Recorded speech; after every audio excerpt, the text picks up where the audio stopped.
introduce our program today, which is sponsored by the International Association for Peace and Economic Development, which is one of the primary associations of the Universal Peace Federation. We're an international organization active in many countries throughout the world, and we're especially interested in the situation on the Korean Peninsula, which has been an ongoing concern for the world for over 70 years now. And we're looking to try and find ways that we can bring a resolution to these issues and create a peaceful resolution, one that's not going to involve any kind of military conflict. So we have these meetings every Tuesday, and we approach them from different angles. So particularly today, we want to look at things from the economic perspective. And today we have Mr. Stephen Costello is joining us again, and he presented a couple of months ago about the Japan-Korea Tunnel project. And in some respects, this is a logical extension of this. It's how do we start building bridges across the DMZ in order to create the foundation for economic cooperation and sharing between the two Koreas? And he's been working together with the Gyeonggi provincial government in South Korea, which is the region around Seoul. So it's just south of the DMZ, and it actually, touches the DMZ across almost half of Korea. And they've put together a Korean Peninsula Mega Region project, and we're going to call that the KPMR for short.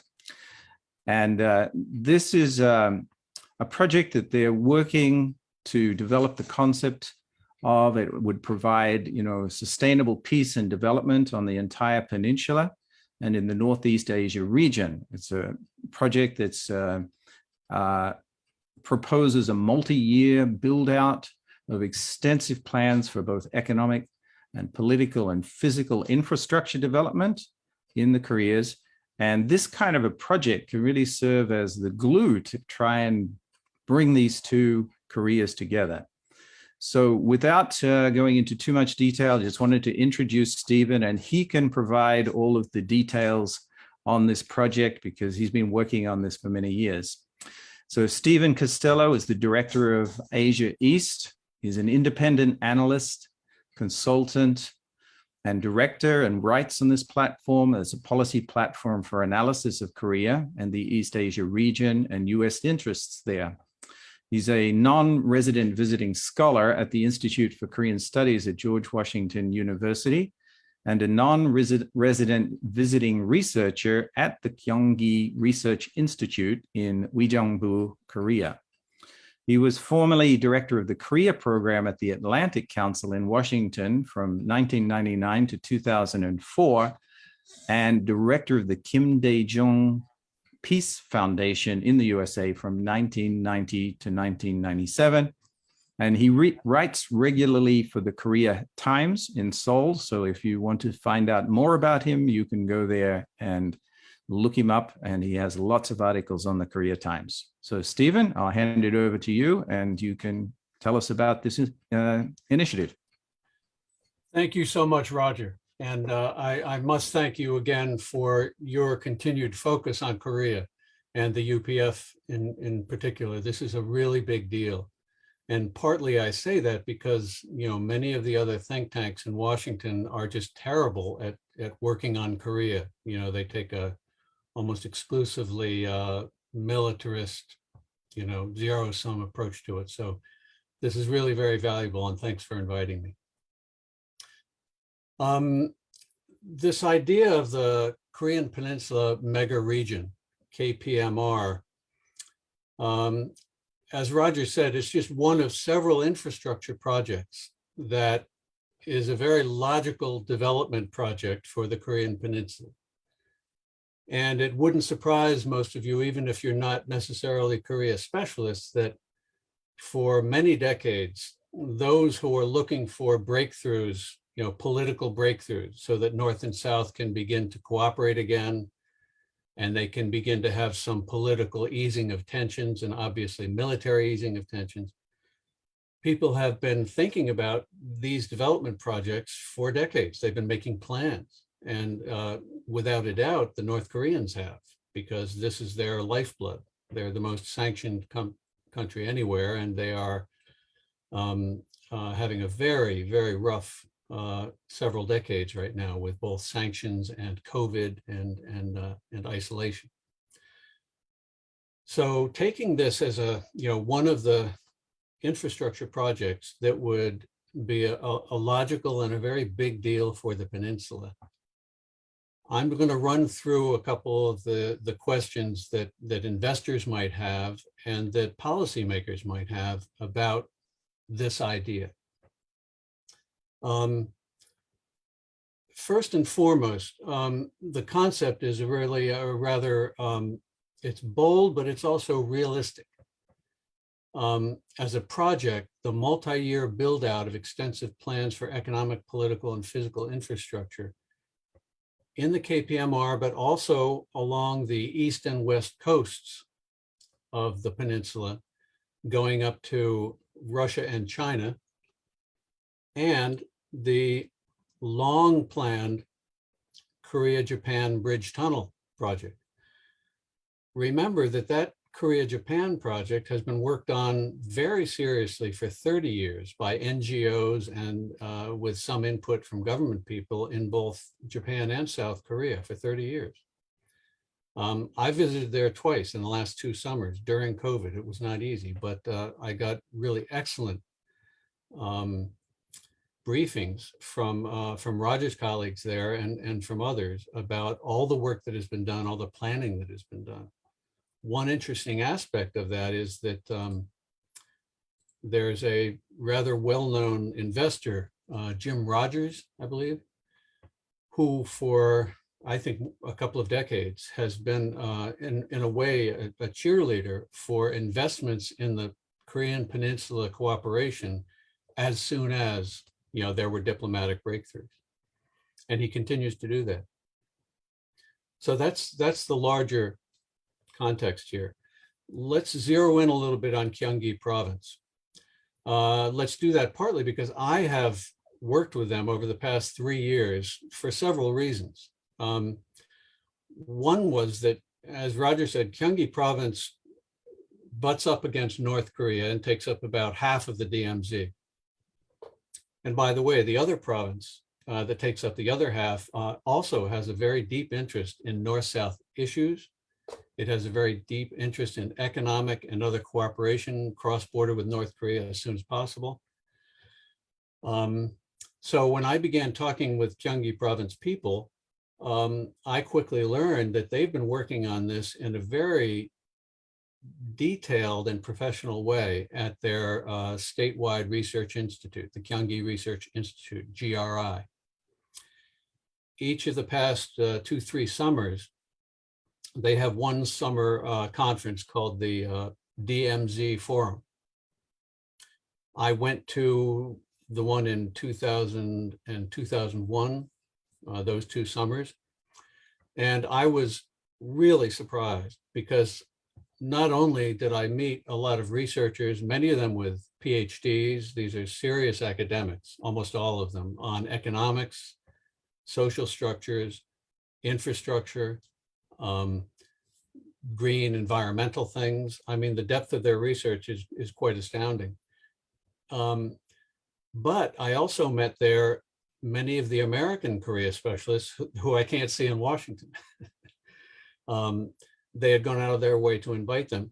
And the third piece of that was that I met the cream of the crop of the South Korean officials, both former politicians, former ministers, current politicians, the best thinkers. And I know these people because I've been working with South Koreans for 30 years on exactly these issues. They're all there at the DMZ Forum. So it quickly became apparent that this was the really preeminent forum for South Korea to be thinking about what will happen as soon as there's a breakthrough politically. Eventually, a year and a half ago, they invited me to be a visiting researcher there for a year, and I did that. And they asked me to write about this mega region, and that's why I paid attention to this. But again, as Roger said, it fits very well with the Japan-Korea tunnel and with the railways up the north and south, because together with them, it would be part of the logical integration, physical integration of rail lines, communications, roads, energy, and other things. Final piece I'll say right here is when you think about that region, I believe the Yalu River comes in, and it's a rather big delta, which then flows up, and Pyongyang is not far away. So in terms of sea traffic, already built out sea traffic and ports, linking up with rail and other things. And this, by the way, is one of the closest parts of North Korea to China. So that would be a very obvious link. And then, of course, this would go through the Kaesong, the Kaesong development that was planned and started off in about 2000 and is still there dormant, but that is just over the border. So it would run through there and then down into South Korea and Japan. So the physical location of this mega region up in the Yalu River Delta is perfectly logical from anyone's development perspective. And obviously from the North Koreans' perspective, we do not know, I don't know the development people on the North Korean side. I don't know their economic planners.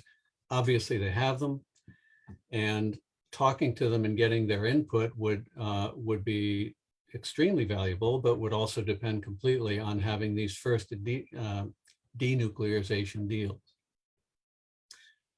So let me just walk through the reasons why the Gyeonggi Province has such an interest in the north-south issues and in this mega region in particular. And let me just show you quickly some of the things that the Gyeonggi Research Institute has been working on.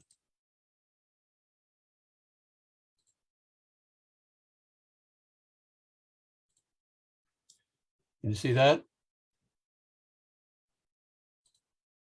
Yep, that's good. Okay. This is part of the study that I was asked to join with, and Dr. Yi Sung-woo is one of the chief people who's been working on this and related projects at GRI. And I've sat with him up in Gyeonggi and had some good long talks about this stuff. But this is just one of them. And then here are earlier projects, the Korean Peninsula Mega Region Vision and Strategy.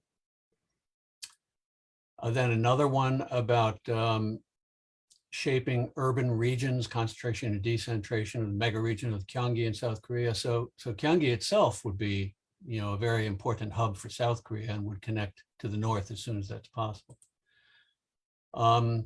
This shows just a little bit more about what GRI does.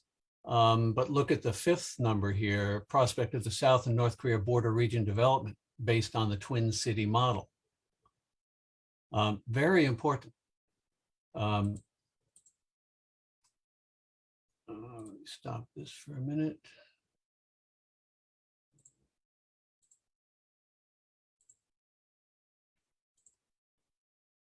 Okay. It's important to note politically, and the politics right now are important, not because of a partisan view of it, but because of the difference between the one group of sort of Democrats on the South Korean side and the conservatives on the South Korean side. It's been the Democrats who are more interested in this. The conservatives are more fearful about North Korea and more worried about the nuclear issues and so on. But one of the reasons that Gyeonggi Province did so much of this is that it had a rather activist sort of policy wonk governor, Lee Jae-myung, for the last 4 years or so. And he was a pretty well-known human rights lawyer, but he was very much of a policy wonk. He was in a way like Elizabeth Warren in the United States, somebody who's down deep in the social impact of policy and how to make it work, and who knows stuff. During his years as governor of Gyeonggi, he tried all sorts of innovative social policies, domestically in Gyeonggi Province, way ahead of the central government. At the same time, with the DMZ Forum and other meetings and other initiatives, Gyeonggi Province was very much leading the central government, way beyond the central government, in how to think about North Korea, how to make these connections. They even, under the radar, they've been working barter projects with the North Koreans, small scale, but they're agricultural, some of them related to COVID relief. And I learned this by talking to them and sitting down with them, the people who were doing it. It hasn't been in the news on purpose. The North Koreans are very angry at the South Korean central government because they haven't delivered anything over the last 4 years. But Gyeonggi pushed ahead. So this simply gives you an idea of, how interested Gyeonggi Province is in this stuff. Now, 3 months ago, there was a big election in South Korea, presidential election, and the conservative Yoon Suk-yeol won.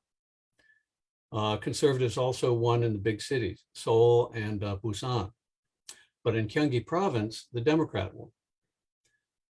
This is important. And again, I'm not saying for partisan reasons, purely as a matter of development and progress. This means that Gyeonggi will probably continue to be very much a leader on interacting with North Korea, as well as probably, domestic social issues. That's important, for those of us who care and for those of us who might go to meetings in South Korea. This is a big deal because that institutional memory and all those studies are critically important. Let me drop down to another question. What would be the benefits for both countries for the KMPR? Benefits for South Korea would be enormous. And an important point here is that if there were the breakthrough so that you have some sort of interim deal between North Korea on the one hand and the US and UN over sanctions, and the North begins to welcome IAEA inspectors and they cap their nuclear and missile programs and so on. So we get to the first part of that. As soon as that happens, South Korea would be addressing the fundamental tension between its three roles as a peninsular leader. It's a leader. It's rich, connected, blah, blah, blah, economically. It's a leader on the peninsula. It's also a leader in the region. It's one of the most flexible and modern and dynamic places up against Japan, China, and Russia.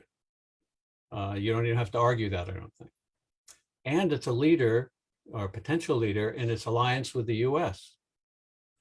These are South Korea's three big roles. And in all three of them, this kind of a breakthrough and the beginning of North-South cooperation would instantly provide South Korea with much more options, potential economic development, potential diplomatic development. I mean, so many things. And this is not just speculation. We saw this in the 1990s. I was, day to day, this was my job in the 90s. And then when Kim Dae-jung came to power in 98 and through the North-South meeting and the US response, it was all quite remarkable to watch. But it shows you how regional countries, again, China, Japan, China, Japan, Russia, how they would react. And they reacted very, very well and with great interest. And they would do so today for exactly the same reasons.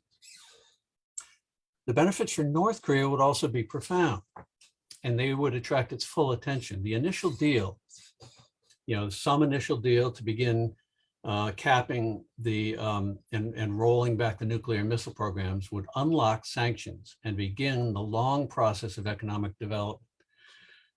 I can go into endless detail on what that deal should be, how other people are writing about it, blah, blah, blah, but that's not really our point here.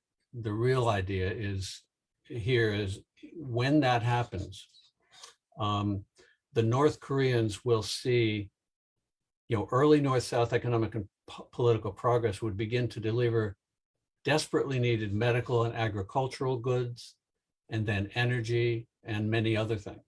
And the North is hungry for all these things. And this is the real leverage we've always had with North Korea. Sanctions are not the leverage. And sanctions, in fact, have been counterproductive. They have prevented denuclearization. They have prevented stability. So these sorts of infrastructure prospects are the real leverage we have with North Korea. And that's why the benefit to North Korea is so valuable here. And I would bet you that, you know, a lot of my colleagues in the mainstream policy circles and in the US government would not agree with this, or they don't see it. They don't understand how North Korea might see something like this. So that's the benefits.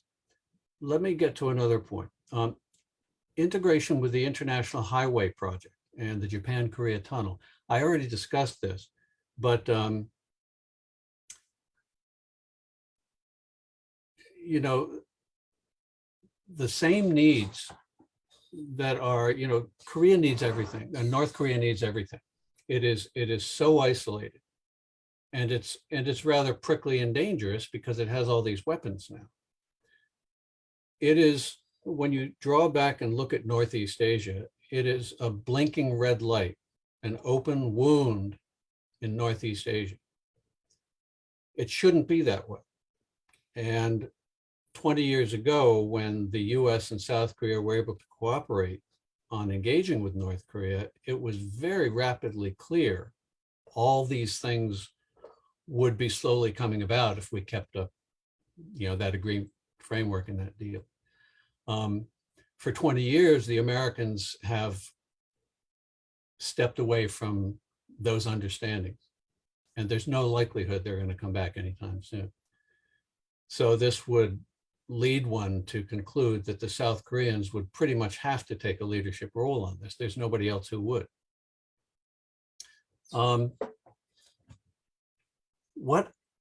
What obstacles need to be overcome for this? Well, one way to think about the obstacles that have to be overcome is, as I just said, this project and all of the infrastructure projects, the whole argument that those are the incentive rather than sanctions for North Korea, that argument has to be made by somebody. If you look around, it's blindingly apparent very quickly that the only people who could lead are the South Koreans, and it has to be the South Korean government. There are other interested actors, of course, the Chinese, the Americans, but in today's environment, and I watch this again every day, every hour, and neither of them are in any position to play the sort of leadership role that could get us to that first deal. So that's one thing. We need leadership from South Korea, and that means the next government, not this one. This one's uniquely incapable of taking a leadership role. One way to think about this is, imagine that Gyeonggi Province, with its DMZ forum and with its many deep dives into how economic cooperation can work in a practical sense, was way ahead of the South Korean government in the last 4 years. But that was a democratic South Korean government. If anybody was going to do it, they were going to do it. And they didn't have either the vision or the courage or whatever. And I listened to South Korean experts complaining for 4 years about this. So it's important to look at these obstacles, but because they're real. You know, we're not going to get anywhere until somebody there. It will be wonderful to have American backing. You already have Chinese backing for a lot of this, but you can't depend on it. So that's a big question mark. In South Korea, you need support. You need domestic support. You need people to be making this argument and, you know, to South Korean public about why this is important. Probably 30% of the South Korean public basically gets this, but it really needs to be explained, you know, why this is in South Korea's interest. Can't we just forget North Korea and get on with our lives? You know, anyone with a larger view understands why that's not possible or smart or useful. But the argument still has to be made, and you have to grow that constituency. The other point here is important when you look at obstacles, and this is why it's so good to hear from you, Purnima. leadership and promotion, support from in East Asia and beyond, there's a latent and logical coalition of states that have extensive reasons to support this idea. This is really critical. This is such a big, important initiative, the whole North-South engagement thing, that it really needs international support. And it's logical that it would get it, given the conditions that we know are important prerequisites. So that coalition is really there to be harnessed. All we have to do is begin. We could begin, for instance, in the late 1990s, when the Chinese and the Japanese started to wake up, stand up, and focus their eyes on what was going on in the Korean Peninsula. Neither of them were dead set against this, as many very high-level officials in the US and Seoul would tell you, that they're terrified of a united Korea, would be against it, blah, blah, blah. This is all nonsense. In a developmental sense, they understand very well that a North Korea that's not a black hole sinkhole for stability and economics and everything else would be a boon to them in very specific, quick, and real ways. And this goes for the Japanese too, even though they're in their own world about their role in Asia. So that latent international coalition in support of this idea is a very important piece, and that's part of the one of the obstacles to be overcome. I'll just make a couple more points here. How is this different from the Kaesong Industrial Complex? Remember, that's the project that was begun in around 2000 under the Kim Dae-jung regime, and it included about 120 companies, I think, in a developmental space just about 5 miles north of the DMZ. And it hummed along for 6 or 8 years. I went up there in the summer of 2006, and they treated me very well. It was, I think they needed a friend. It was between their first missile test and their first nuclear test. So they were having an academic come up and poke around was okay. But I went up there for a whole day, and it was all being built. They were very excited about it. And I remember one fellow came all the way down from Pyongyang at the end of the day to sit across the table from me, and I was ready for an ideological, battle. And instead, what he said was, "You guys ought to buy our projects, our products. We're making good stuff here. Come on, Americans should buy." I mean, just indicating what the reality is there. The difference is that Kaesong way back then was a demonstration project.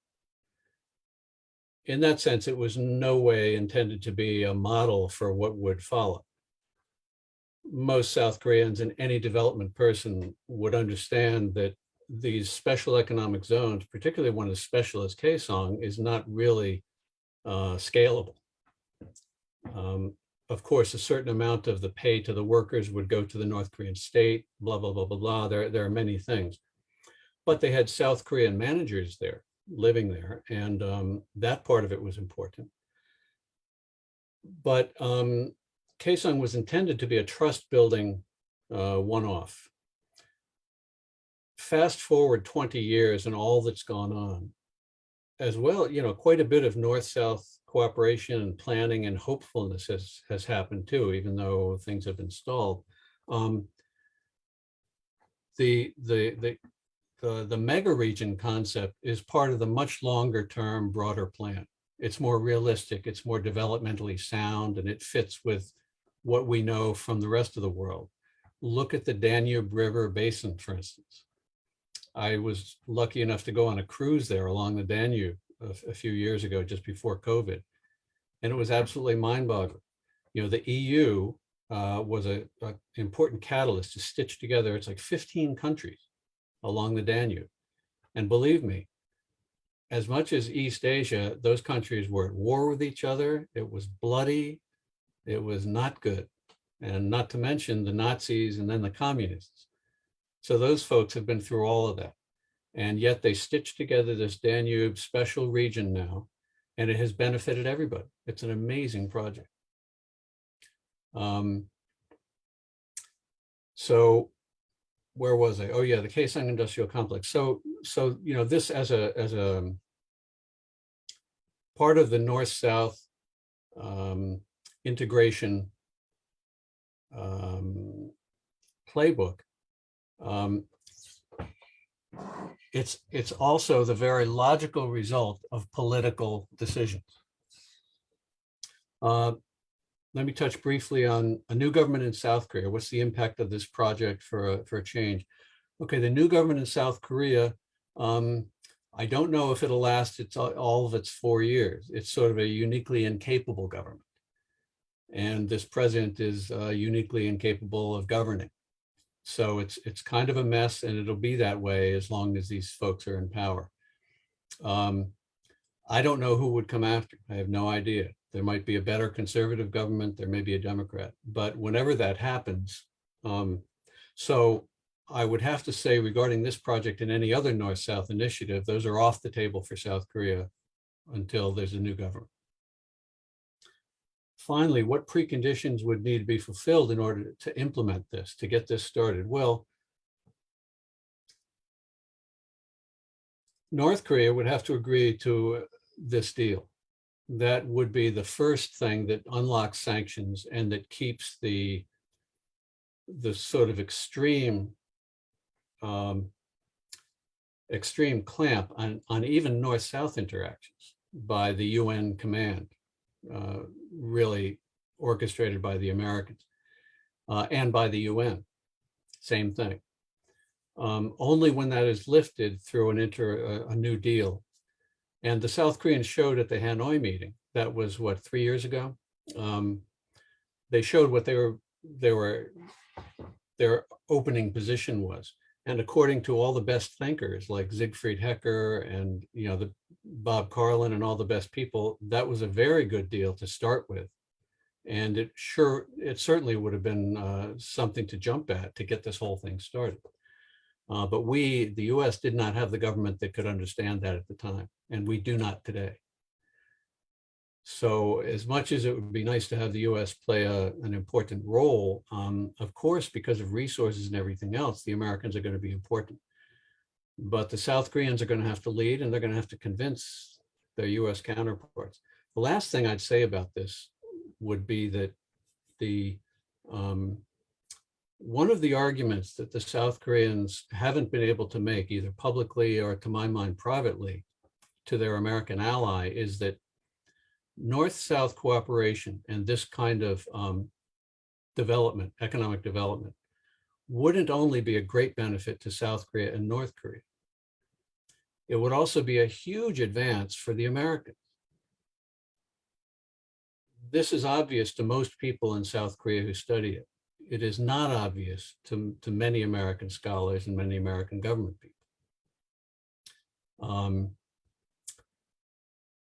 So that whole business of making the point, making that argument is very important.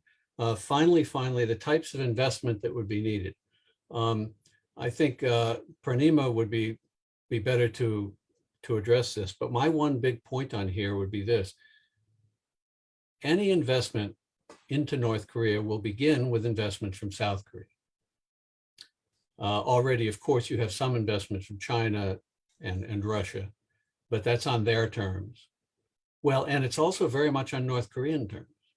The North Koreans have told me in the past that they're not letting the Chinese and the Russians off easily. They're driving hard bargains, and they laugh and say that they don't get away with much when they do business in North Korea. But the sorts of investments that would come would first be from South Korea and then eventually international. For South Korea to have any trustworthy investments in North Korea, they have to do it completely differently from anything they did in the 2000s. Remember, that was a demonstration project. It was trust building. That was not a model for anything. Now they need some kind of a mechanism that is transparent, that is according to the highest international standards of transparency and non-corruption. This has to be built up by South Korea, and it has to be manned by North Korea eventually to have this happen. North Korea being on the receiving end, of course, it would cooperate with this. It would be delicate, but it would have to be done. Because this was so clear to me years ago, I fought my way up in the unification ministry and finally found a deputy minister who would talk about it and who said, yes, we've had this kind of a channel. We've studied this and we have it up and ready to go. We can't launch it yet, but we get what you're saying. And yes, of course we would do that. And that's very positive to me. It means that the South Korean professionals are keeping an eye on this. So I think I'll leave it there and invite any questions you might have. Thanks. Thanks, Stephen. That's very a good start. We'll get to questions at the end after we hear from Purnima, but before we do that, I just have one thing that I would like to try and understand a little bit more, and I think our audience would appreciate.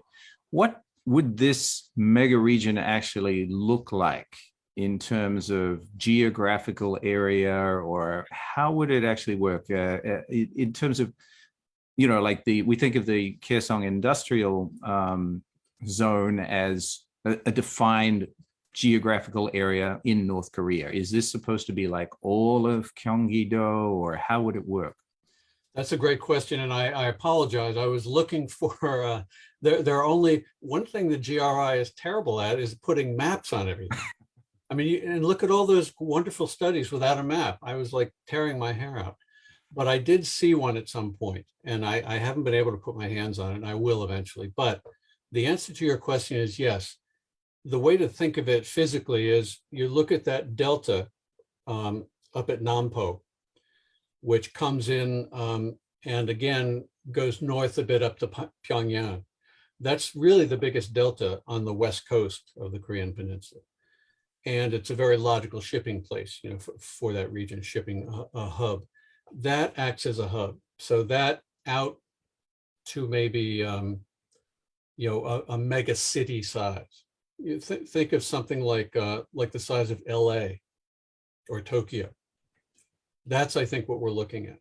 And needless to say, being North Korea, it wouldn't be at all as populous. It would simply contain all those things like airports, shipping, trains, roads, and everything integrated, so that as an economic entity, and then it would have, of course, development areas and so on. So just think of it as a modern, well thought out development geographic entity. I see. So kind of, I'm thinking of like what they've done with Incheon, where they've taken an area that's got a lot of low-lying marshlands and everything, and they've filled it in, and they've built big airports, and they've built industrial areas and shipping terminals and all of that kind of thing. But this was kind of bridge between the two Koreas, right? Yep, that's a good point. And I don't know how important the airport would be there, but certainly the shipping and the rails would be the biggest deal in many ways, because one of the engines for all of this is how efficient it would be to finally have a good, well working rail line between all up and down the Korean Peninsula and into China. I mean, oh my God, all by itself, that would be a game changer for the region. Sure. Okay. Well, thank you. We're going to move on to Purnima to give her a chance to respond and offer some comments. So I'd just like to introduce our commentator here, Dr. Purnima Voria is the founder and CEO of the National U.S.-India Chamber of Commerce, which is an international organization that promotes bilateral trade between the United States and India. Ms. Voria is an international business advocate, motivational speaker, and a U.S.-India expert. She was appointed by the U.S. Secretary of Commerce, Gary Locke, as a national advisor to the Minority Business Development Agency to drive growth and policy making for 5.8 million businesses in the U.S. That is equivalent to a $1 trillion economy that she was working with. And in 2005, she was awarded a Congressional Medal of Distinction for her outstanding leadership in business and her contributions to the United States economy. She's also been honored by the Wall Street Journal as Businesswoman of the Year. And I think with her experience coordinating trade deals between India and China and India and the US and various other places, she can offer a lot to this discussion. So, Dr. Voria. Namaste, everyone across the globe. First of all, just to have this concept of Korean Peninsula Mega Region, that is very exciting to me. I have to congratulate all the leaders of UPF and IAED for even putting this dialogue together, and especially to Stephen Costello for giving us such an elaborate explanation and a vision for all this to happen. I think it can be done. I'm optimistic. I am a born optimist, so I believe in optimism a lot. And dialogues and 371 leaders, that kind of power UPF has to have these dialogues and to put these in motion again and again and again is going to someday account into reality. I do agree with Stephen when he says US leaders are not coming to the table. I do agree with you on that. And I would like to see our White House and Senate and Congress to step up to the plate, because it's only going to help what they have been doing, which is promoting peace across the world, whether it's with Ukraine or whoever it is. United States plays a big role, and so does the Quad country, and more countries have come together with Quad now. They should also be engaging with this Korean Peninsula Mega Region to take opportunities for their own countries, because this is a globalized world, and it is not just going to help North Korea or South Korea. It's going to help business grow across the world, whether it's India, China, and so forth. And economic development, I believe, helps trade and investment and are an engine for growth, job creations. So when that happens, that offers peace to the region, because people can put food to the table and they can see their money grow, and they have more opportunities than there were before. North Korean leader, we were very optimistic when President Trump started that relationship to have like a first step by inviting him to come to the White House. I wish that was done. But nevertheless, you have seen North Korea is very hungry. You saw the leader of North Korea go to Singapore, and he was so excited, like he was in a toy store. Yeah. Never seen the world. So it is in best interest of North Korea. And I'm glad that UPF and experts like Stephen are putting a scenario together where people will think about it. I would also encourage IAED, our chamber, many other organizations that are business organizations to talk to the White House and the Senate and the Congress, our individual capacities, and encourage this initiative and to take a fresh look at this, because it is very relevant to United States. It is not just a North and South Korea thing. I would also like to add that one thing we must also look at is XCM Bank, that provides guaranteed loan by the United States. If we send products, US companies sends products to, let's say, North Korea or South Korea, and doesn't get paid because there was a political unrest or something happened, United States guarantees that loan to the business company. Can that happen in this zone? And what would it take? Because first thing that will happen is, oh, no, North Korea, we are not touching it. But let's reason with them. And let's say that we are doing this for United States businesses, not for North Korea, not for South Korea. Now, what will it take to create that climate of investment and businesses to come is very important before we do anything. I feel the number one important thing is infrastructure. We have to improve the infrastructure. I am not very well versed in how it is in North Korea at the time, but I was fortunate enough by to go to South Korea many times, invited by UPF, and thank you to them for that I sat with 371 world leaders and learned a lot, especially that I am not a leader yet. I need to learn a lot from these world leaders, so I humbled myself. But one thing, they provided me the opportunity, which was going to the DMZ zone, where I was not as fortunate, Stephen. I had guns pointed by the security towards South Korea side of the border where we were standing. Oh boy. So it really put a very big fear to me right now that I don't know how these two countries are living with this kind of scenario. And I realized that I must help UPF in whatever little capacity. I may be a little ant who's trying to help in this situation, but I also know that in a little hole, elephant cannot go. It's always the little people that can go through the hole, whether it's a mouse or an ant. So I felt like I do need to support this effort. But going back to the infrastructure and targeting workforce development programs is going to help. So infrastructure improvement, targeted workforce. And the third, I think, is making a strategy to attract investors, billions of dollars in what makes a city attractive to a business. How we will handle the issue of unrest and put people to ease to be investors and do trade with in the DMZ zone, it's going to be a challenge. But nothing is there in this world that we cannot overcome with a dialogue and the right strategy. So, and how to attract investor and business plan itself is very important. So that we should focus on that. And then how to manage uncertainty in a big scenario like the pandemic. Yeah. And especially infrastructure, the pressure that is there when the movement is not there, and inflation, as we are hearing in the United States.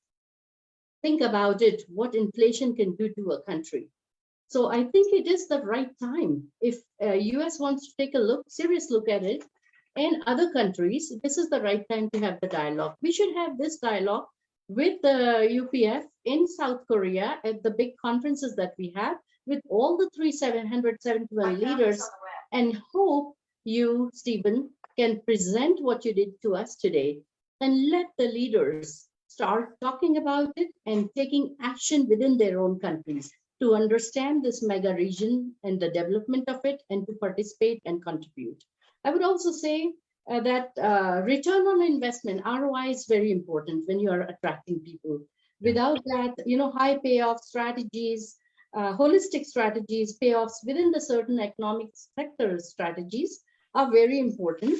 For example, South Carolina had BMW come and start manufacturing in their state. $600 million they wanted to put in manufacturing, but they gave $100 million investment incentives. Now think what that can do to a region. Sure. So that is very, very important. Roger, do you want me to go on, or would you like to step in? Why don't we bring Stephen back on? And do you have some questions that you wanted to ask to him directly about this project, or some comments? I think my question to him is very seriously, how do we tell all these countries and their leaders and United States and the common people that it's okay to do business with North Korea? It is a big opportunity, but the unrest scares people. Who is going to put dollars when they don't know for sure how they can enter into this mega zone? I had that question too, Stephen. Well, I think very much for the NGOs and the other people outside government, this is a two-part answer to your question. Number one, they always have to let government people know, particularly American government people know, that they understand clearly that this interim deal and capping and beginning to roll back North Korea's nuclear and missile programs is a prerequisite. They have to make it clear they know that. Of course they know. It doesn't happen without that. And that's a smart and logical thing to do. The second part of it is NGOs and other outside groups like UPF, you've got your work cut out for you. I completely support what Purnima was saying. We all ought to work harder at this. We ought to work harder in South Korea and in the US, in Washington, to get this message out. And I think one of the messages that was occurring to me as you spoke is that a message to the people, the diplomats and the policymakers in the White House is partly that all these plans would relieve a lot of pressure on them. They don't have to reinvent the wheel. All this work has already been done. And everybody who's been doing it is a hell of a lot better at it than they are. They just have to do the security side and make sure that works.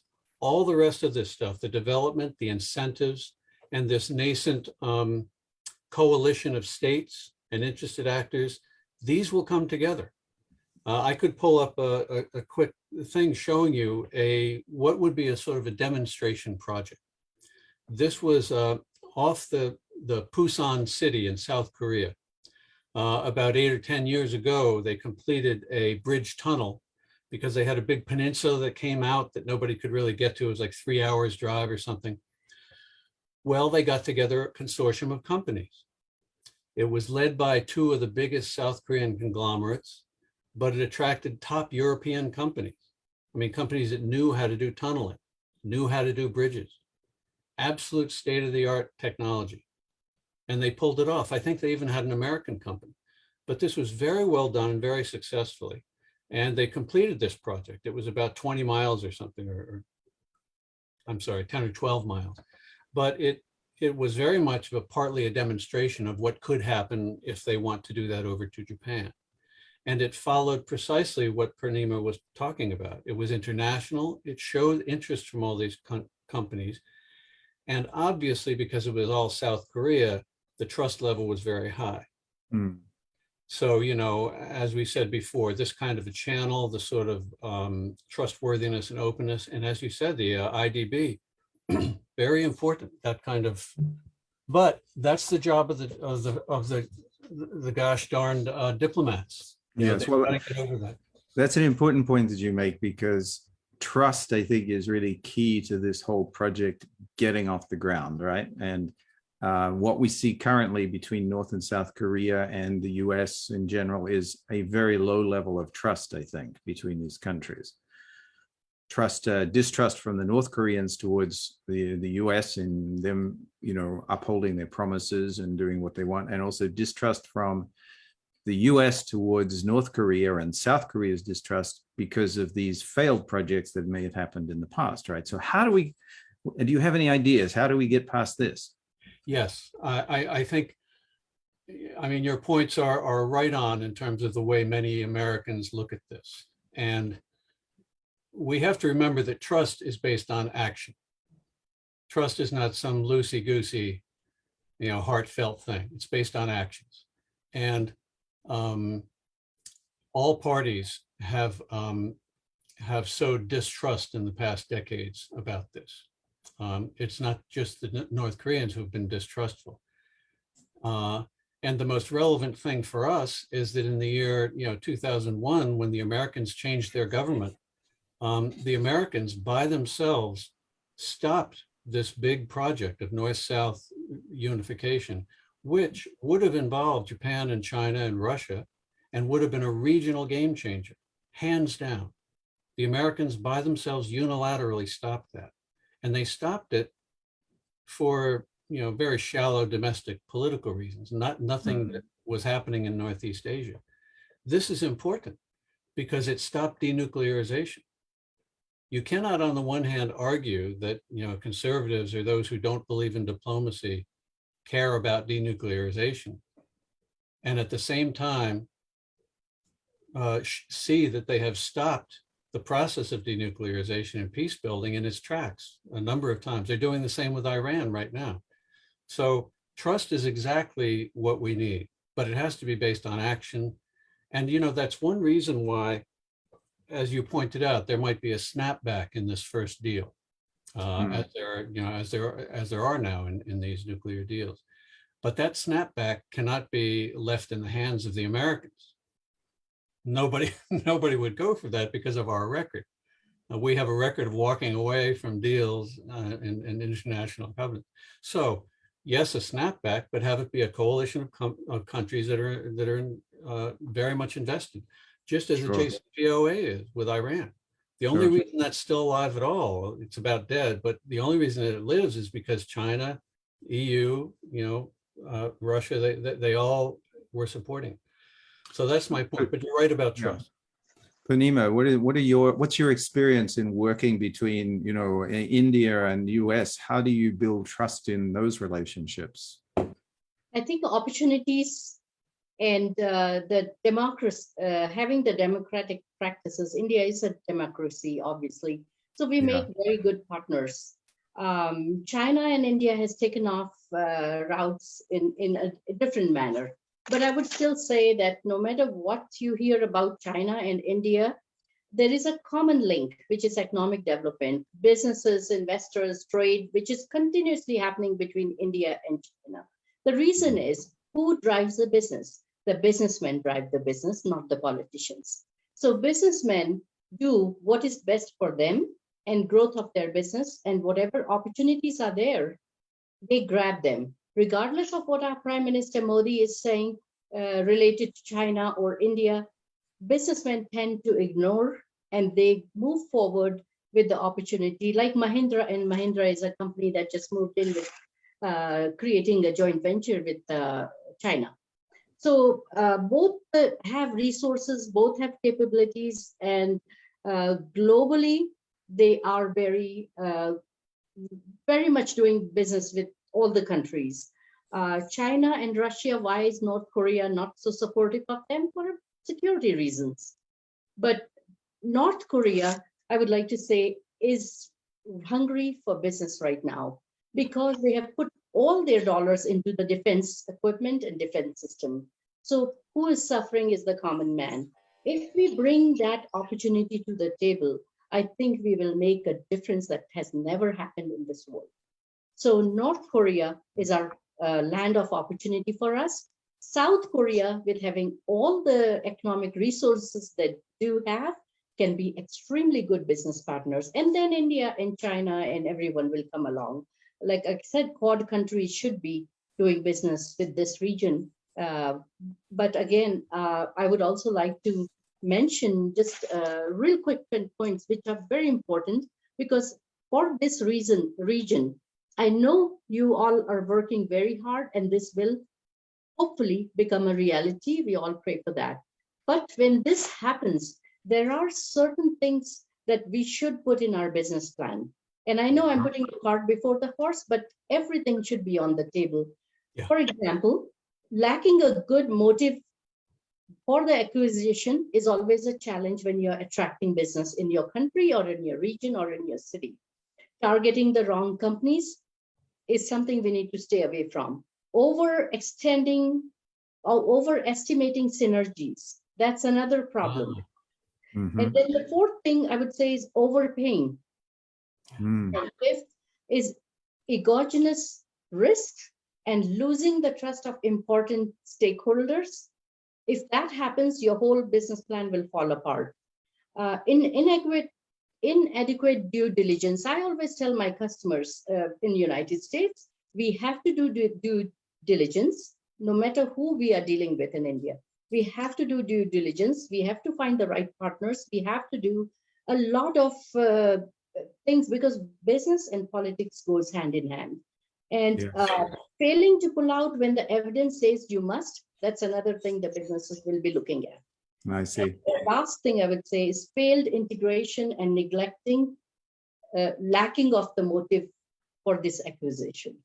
So some of these things we must put in the business plan, because this is first step of having the dialogue. I see it moving to the next one, where we put a business plan together to show every country in the world that we want to engage with, that this is our business plan. And peace will be a region, but let the political parties or say that our country is the best.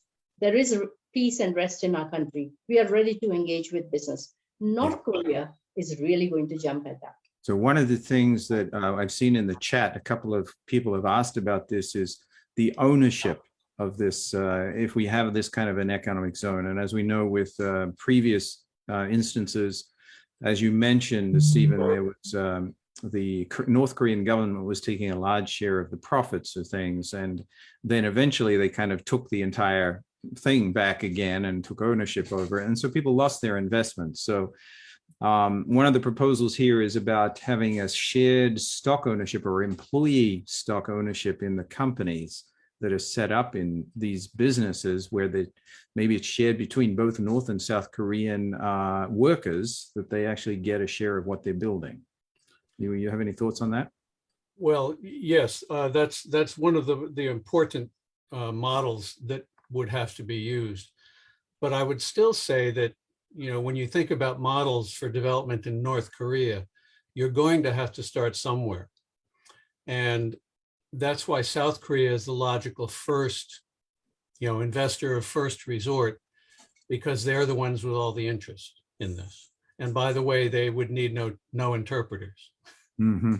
You know, so you're certainly right. In order to get to international standards, the kinds of, that was a wonderful list that you went through, Purnima, because in order to get there, you're going to have a couple of years of work to do at the least. But the South Koreans have every reason to do that work. And more importantly, the North Koreans have every reason to do that work. Mm. This is why the Kaesong Industrial Complex is not, it should not be seen as some sort of model of how this is going to happen. You know, that was a one-off trust building, let's get this started sort of thing. Remember that they had barely talked for 20, 30, 40 years.